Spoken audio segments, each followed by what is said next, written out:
Hi guys, this is First Week in Germany Part 4. So once நீங்கள் ராத்ஹவுஸில் city registration பண்ணிட்டீங்கன்னா அதுக்கப்புறம் நீங்கள் வேறு ப்ராசஸ் என்னென்னா நீங்கள் சிம் கார்டு வாங்கணும் அண்ட் பேங்க் அக்கௌண்ட் ஓப்பன் பண்ணணும். For SIM card I would recommend Lebara. எதுக்குன்னா நீங்கள் ப்ரீபெய்ட் சிம் வாங்கிக்கலாம். அரௌண்ட் €10 இருக்கும். It's very cheap and affordable.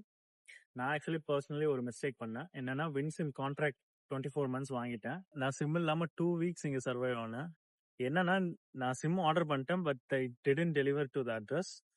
அது சரி வரலன்னு சொல்லிட்டு இன்னொரு சிம் ஆர்டர் பண்ணிட்டேன். Same 24 months contract. So after 2 weeks 2 சிம்மா எனக்கு வந்துருச்சு. So I have to pay this money for whole 24 months every month €10 more. So அந்த தப்பு நீங்க பண்றாதீங்க. அதுக்கு தான் நான் என்ன சொல்றேன்னா லெபரா ப்ரீபெய்டு வாங்கிக்கோங்க. Prepaid SIM are much user friendly, at least இந்த இனிஷியல் டேஸ். சிம் வாங்கினதுக்கு அப்புறம் டைரக்டா நீங்க பேங்க் போயிட்டு எதோ நீங்க ஆஃப்லைன் பேங்க்ஸ் இருக்கு, காமர்ஸ் பேங்க், ஸ்பார்க்கஸ் சூஸ் பண்ணலாம். இன்கேஸ் உங்களுக்கு ஃபாஸ்டர் ப்ராசஸ் நடக்கும்னா C24 அப்படி இல்லைன்னா N26 இந்த மாதிரி ஆன்லைன் பேங்க்ஸ் சூஸ் பண்ணுங்க. உங்களுக்கு ஃபாஸ்டரா உங்களுக்கு ப்ராசஸ் நடக்கும். See you in the next video.